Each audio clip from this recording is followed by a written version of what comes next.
No, but these are prejudicial questions, Okay, Mr. go ahead, Chair. go ahead. Does the chairman has the prerogative or the right to make judgment? No, that's my personal opinion outside of the hearing, so don't question my opinion.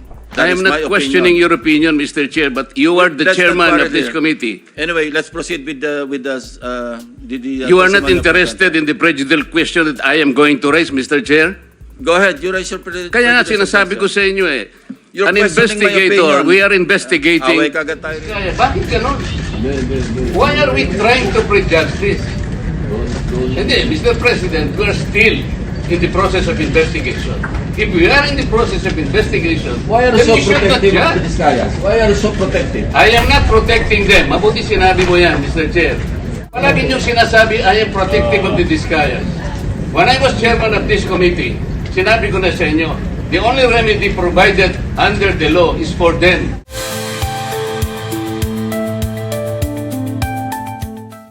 I understand si Engineer Henry Alcantara has a prepared sinumpaang salaysay. Would you confirm that, Engineer? Yes, Your Honor. And you are assisted by your counsel? Yes, Your Honor. Yeah, okay. Can you please take your seat beside the Secretary of the Department of Justice para yung nasa vantage point ka?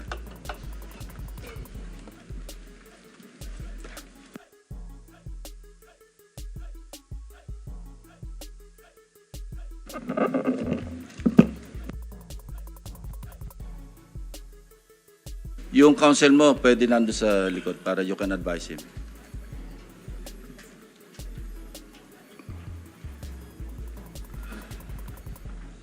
Are you ready?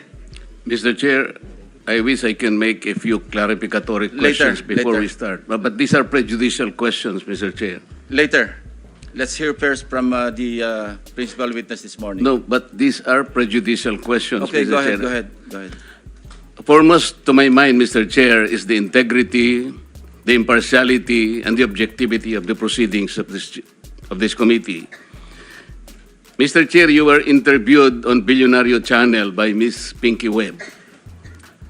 Basahin ko po, sabi niya, Senator Ping, para sa inyo, sino ba ang sabihin natin worth it or dapat na ikonsidera na state witness na ipasok man lang dito sa Witness Protection Program? And you responded, at this point between Discaya and Bryce Hernandez, Mr. Chair, question is,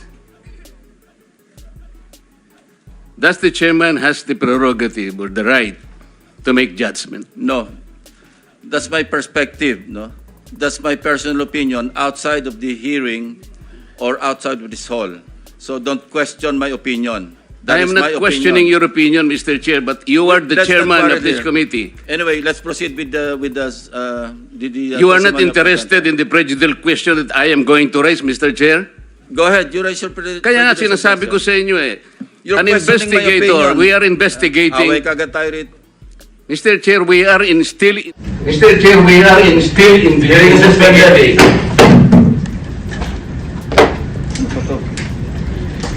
Mr. Chair, nag-iimbestiga muna tayo.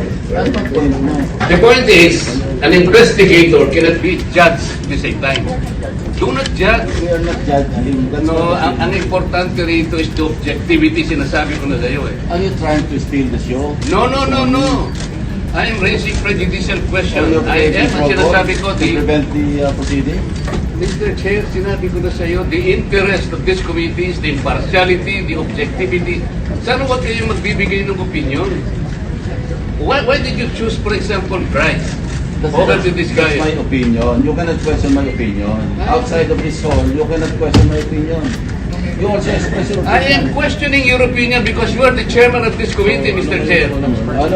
What's your opinion? Ano mangyayari nito? So, mas credible si Bryce kesa Discaya. Bakit ganon? Why are we trying to prejudge this? Hindi, Mr. President, we are still in the process of investigation. If we are in the process of investigation, Why are you then so we should not protective of the judge. Discayas? Why are you so protective? I am not protecting them. Mabuti sinabi mo yan, Mr. Chair. Pwede ba nating i-record ito?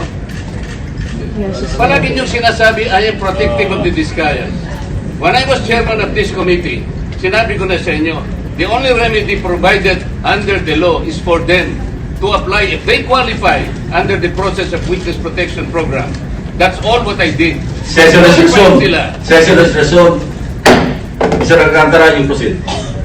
I am questioning the proceedings. Mr. Chair. Mr. Alcantara, you proceed. Go ahead, go ahead. Mr. Chair, Mr. Alcantara, you proceed. Sir, if I will register my continuing objection, Mr. Chair. I will question the objectivity of these proceedings if you will not allow me raise these points. Maybe in the plenary this afternoon I will raise it. Go ahead. Perhaps, Mr. Alcantara, you proceed with your statement. Your Honor, okay lang po bang makapagbigay ako ng opening statement ko po? Proceed, proceed. Ano bang gagawin natin dito? Magandang umaga po sa inyong lahat. Tinatanggap ko po na ako po ay hindi nakasagot sa maraming tanong mga nakakaraang huling araw upang maproteksyonan ang institusyon na aking minahal sa loob ng 30 taon. Subalit, nitong mga nakang araw, ako po ay nakapag-isip-isip na tumulong na lamang po sa investigasyon na to para po sa bayan. Narito po ako sa harapan nyo ngayon upang tumulong ng buong puso, abot ng aking makakaya, upang makapagbigay linaw sa katanungan sa investigasyong ito. Naintindihan ko po na hindi lang mainit ang isyong aking kinakaharap sa kasalukuyan. Mararamin po ang galit sa aming mga kasama sa DPWH dahil sa mga nabanggit na mga sinasabing katiwala sa aming ahensya. Hindi ko na po titingnan to. Ito po'y galing sa puso ko. Nangangamba po kasi ako sa seguridad ng pamilya ko. Ito pong aking salaysay ay marami pong mga tao na mababanggit at ako po'y humingi ng tawad sa mga tao na to, pero kailangan ko pong sabihin yung katotohanan.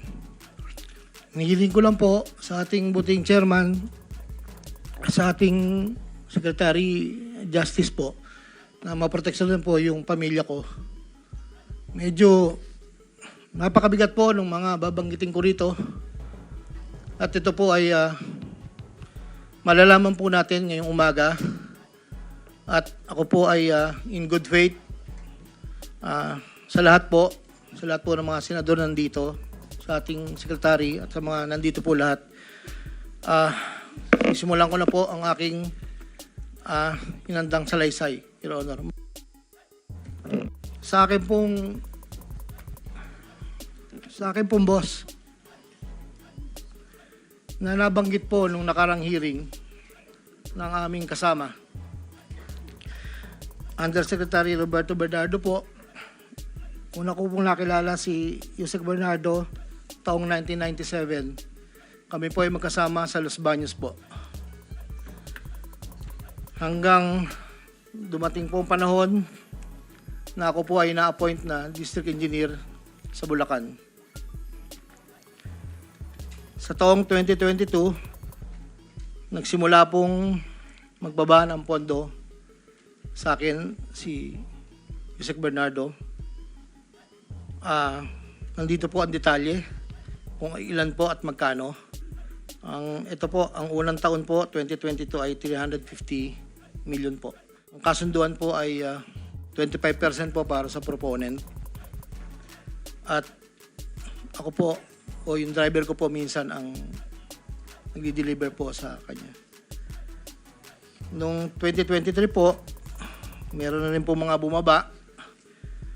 Dito po, naka-specify po lahat kung ang titulo, ang title po ng project, amount, at kabuang ibinaba po.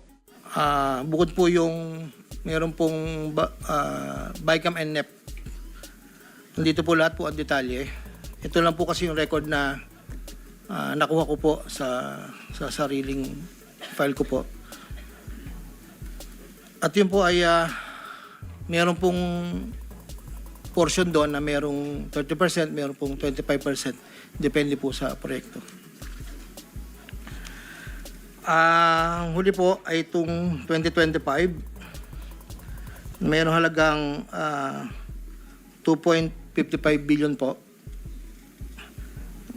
1.65 sa NEP at 900 million sa GAA.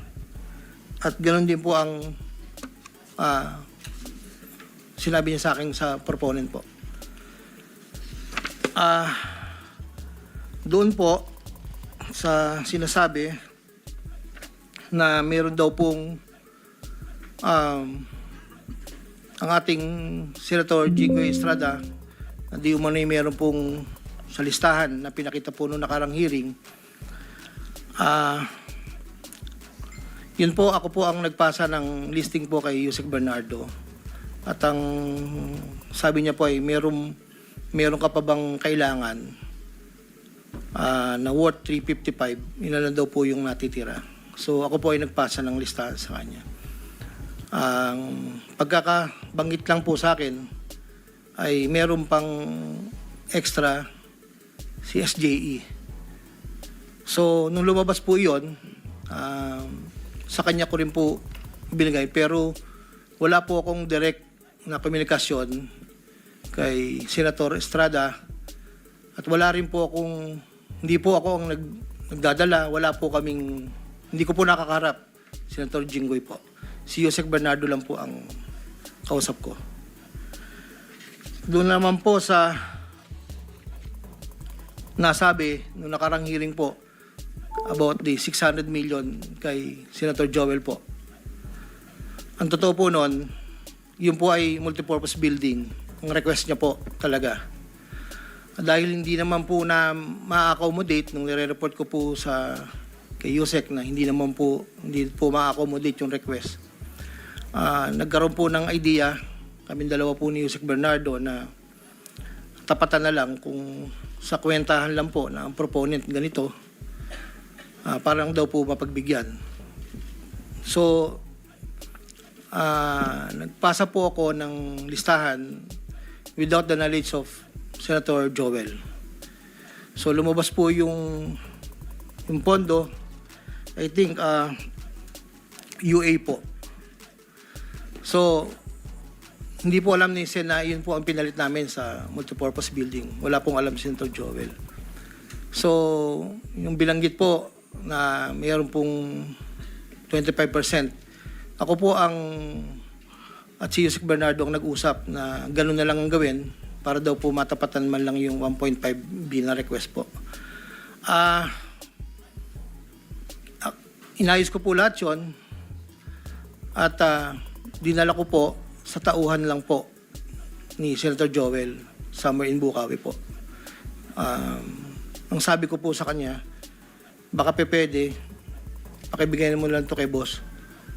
Tulong ko to, kung ano man ang future na plano niya, yun po ay tulong ko. Pero hindi niya po alam na doon ko po kinuha sa flood control po.